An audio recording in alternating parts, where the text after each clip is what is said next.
পুরো বাংলাদেশে কারফিউ জারি করলো শেখ হাসিনা সরকার, নামানো হচ্ছে সেনা। সংবাদ সংস্থা এএফপির প্রতিবেদন অনুযায়ী বাংলাদেশের প্রধানমন্ত্রী হাসিনার প্রেস সেক্রেটারি নইমুল ইসলাম খান বলছেন যে কারফিউ জারি করার সিদ্ধান্ত নিয়েছে সরকার। অসামরিক কর্তৃপক্ষকে সহায়তা করতে সেনা নামানোরও সিদ্ধান্ত নেওয়া হয়েছে। এএফপির প্রতিবেদন অনুযায়ী বাংলাদেশের বিভিন্ন প্রান্তের হাসপাতাল থেকে যে তথ্য পাওয়া গিয়েছে তাতে পুলিশ এবং বিক্ষোভকারীদের খণ্ডযুদ্ধে কমপক্ষে 105 জনের মৃত্যু হয়েছে। বৃহস্পতিবার মৃতের সংখ্যা 40-এর ঘর ছিল। শুক্রবার সেই সংখ্যাটা 1 লাফে বেড়ে 100-র গণ্ডি ছাড়িয়ে গিয়েছে বলে এএফপির প্রতিবেদনে জানানো হয়েছে। যদিও সরকারিভাবে সেই সময়ে বাংলাদেশ সরকারের তরফে কোনো মন্তব্য করা হয়নি।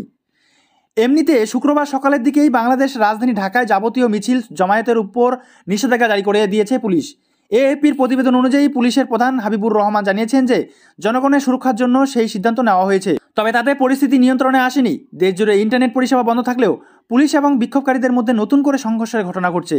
রীতিমতো উত্তপ্ত হয়ে উঠেছে পরিস্থিতি। যদিও আন্দোলনকারী পিছু হটতে রাজি নন। এএফপির প্রতিবেদন অনুযায়ী বিক্ষোভ মিছিলে যোগ দেওয়ায় সাওয়ার তুষার নামে একজন বলছেন যে আমাদের বিক্ষোভ চলবে, আমরা অবিলম্বে শেখ হাসিনার পদত্যাগ দাবি করছি। মৃত্যুর জন্য এই সরকারই দায়ী। ওই ব্যক্তি মিছিলে যোগ দেওয়ার পরে সামান্য চোট পেয়েছেন। তারই মধ্যে বাংলাদেশ থেকে দেশে ফিরছেন ভারতীয়রা। নাম গোপন রাখার শর্তে বিষয়টির সঙ্গে অবহিত আধিকারিকরা জানিয়েছেন যে শুক্রবার রাত 8টা পর্যন্ত পশ্চিমবঙ্গের খেদে সীমান্ত দিয়ে 245 জন ভারতীয় দেশে ফিরে এসেছেন। সঙ্গে এসেছেন 13 জন নেপালীয়।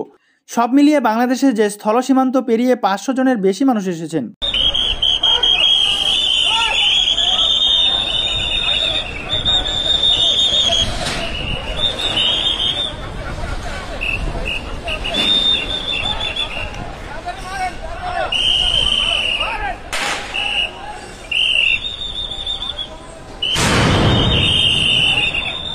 কোটাই থাকবে না, কোনো কোটারই দরকার নাই, কোটাটার দরকার নাই।